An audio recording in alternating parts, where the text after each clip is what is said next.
Hi, in this video we're going to be working on how to solve quadratics by taking the square root. Now before we go into our first example, I need you to remember every single time that you're solving for a variable, usually x, you're trying to isolate it.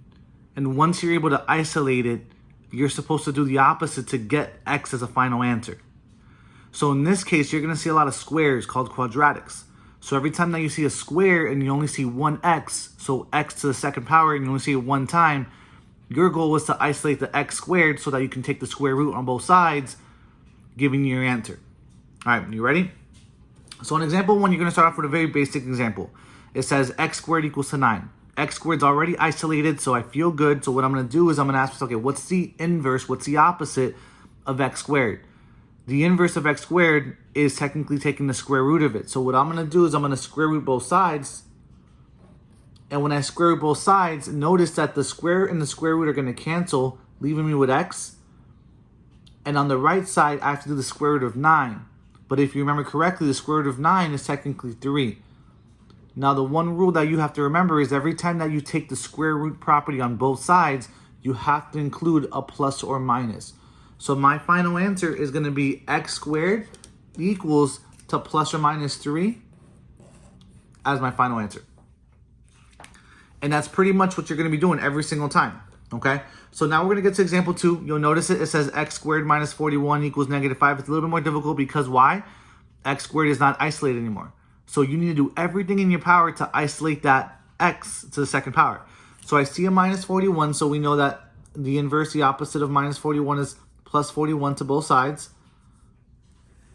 The 41's cancel on the left. The x squared drops. The equal sign drops. Negative 5 plus 45. I'm sorry, negative 5 plus 41 is going to be 36. And then once I see that x squared, I know that I need to square root both sides. So I'm going to square root both sides. Remember the rule. The square and the square root cancel, leaving me with x equals, because I square rooted both sides, I need to make sure I put plus or minus. And then the square root of 36, I hope you agree, is just going to be 6. So my final answer, and let me just go up a little bit so you can see it. After I square root the 36, I get plus or minus 6, and that would be my final answer. Now, when we get to example 3, you're going to notice that the x squared still isn't isolated. There's a negative 5 that's being multiplied to the x squared, so I need to do the same thing. What am I going to do to get x squared by itself? So I hope you agree. I'm going to divide both sides by negative 5. And if I do that correctly, I'm going to get x squared equals, and then this is what you have to think about it.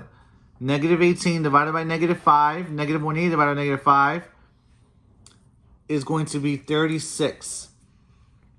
And then the next step is going to be, well, I need to get x squared by itself, so what am I going to do? I need to get rid of that square, so I'm going to square root both sides. And when I square root both sides, I hope you agree, it's going to be x equals to plus or minus 6. And because x is by itself, that's going to be my final answer. And I'm done.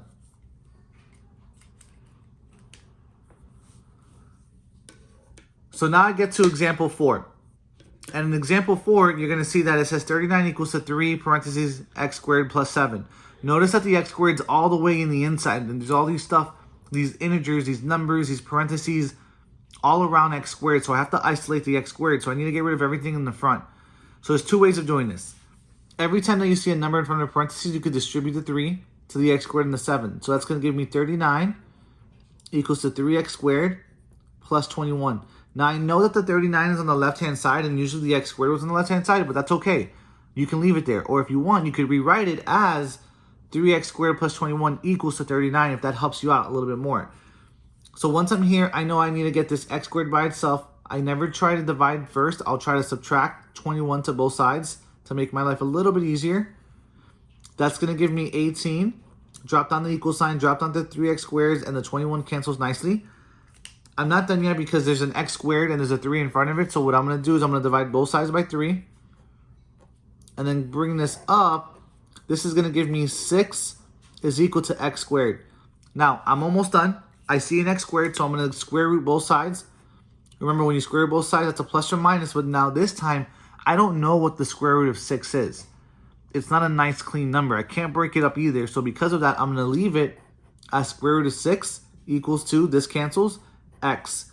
And that would be my final answer. Yes, there's a radical inside your answer, but that's okay. You can have that. So in example 5, you're going to notice now, another scenario. Again, when you feel comfortable, stop the video, try them on your own, and then press play to see if you get it right. So in this case, I do see an x squared. It's not isolated. There's a 5 in front of it and then a minus 34. So I'm going to do both. Add 34 to both sides.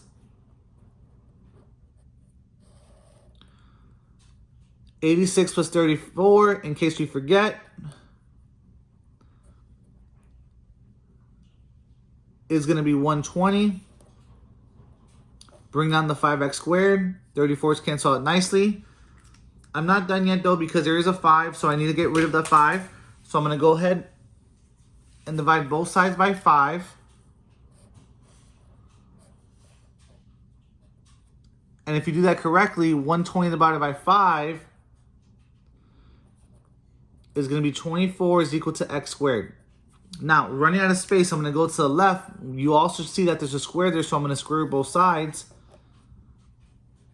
So I'm going to write it one more time. 24 is equal to x squared, and then I'm going to square root both sides. So it's going to look like this.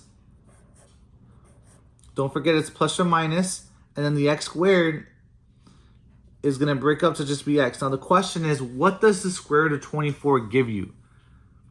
Well, remember, square root of 24, if it can, has to be broken up. So you have to sit there and think, okay, what two numbers multiply 24, but what could be square rooted? So what you're going to do is you're going to break up 24 to be 4 times 6, because that's 24. And then you're going to find the square root of the 4 and the 6 if you're able to. Well, we know the square root of 4 is 2, so this is going to come out to become a 2. And the square root of 6, if you remember from the last problem, is not possible. So you're going to leave it just like this. So your final answer is going to be plus or minus 2 square root 6.